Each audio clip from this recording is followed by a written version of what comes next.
હરેક જીવ આ જગતમાં આવે છે યથામતિ યથાશક્તિ પોતાને જે સમજણ પડે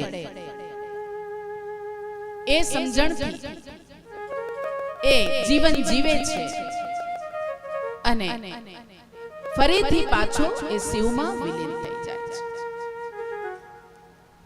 જીવન કોને કેવું? હરેક જીવ જીવન જીવે છે, પણ જીવન કેવું હોવું જોઈએ? રુદ્ર સંહિતામાં શૌનકજીએ પૂછ્યું કે આપણે સૃષ્ટિનું નિર્માણ તો તમે બ્રહ્માને સોંપ્યું, વિષ્ણુને શિવજીએ સોંપ્યું પાલન કરવાનું કામ, રુદ્રને સંહારનું કામ સોંપ્યું, પણ એકવાર જીવ આ ધરતી પર અવતરિત થઈ જશે, સાતો લોકમાં અલગ અલગ જીવની ઉત્પત્તિ થઈ છે, બધાએ જન્મ લઈ લેશે, પણ એમણે જીવન કેવી રીતે જીવવા એ કોણ બતાવશે? કેવી રીતે એ પોતાનું જીવન સફળ બનાવશે?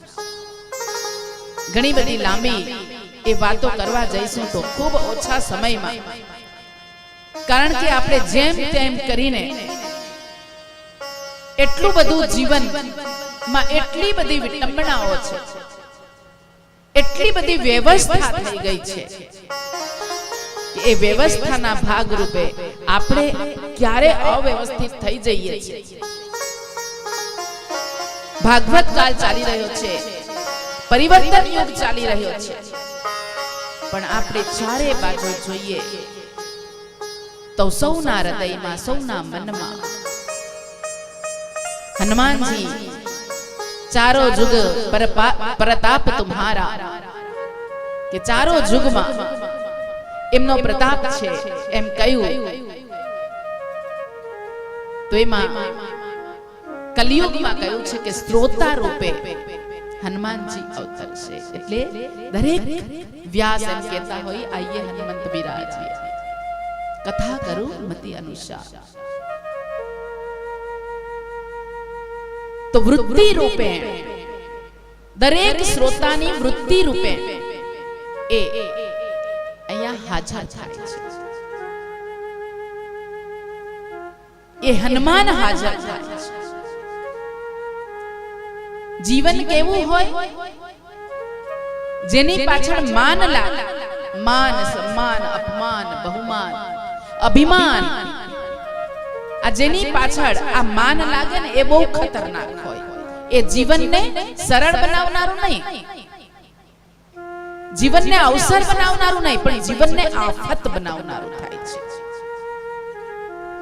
કે જેની પાસે માન, જેને માન જોઈએ છે, સન્માન જોઈએ છે, જેનામાં અભિમાન છે, જે પોતે કોઈકનું અપમાન કરે છે અથવા અપમાન સહી નથી શકતા,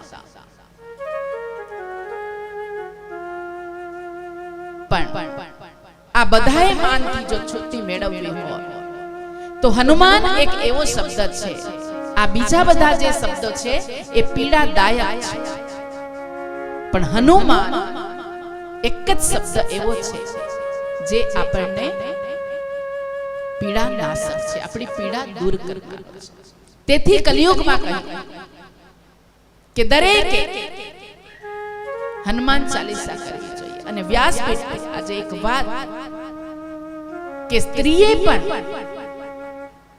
હનુમાન ચાલીસા બોલવી જોઈએ। માન્યતા છે કે હનુમાનજી બ્રહ્મચારી એટલે સ્ત્રી એની પાસે ન જઈ શકે,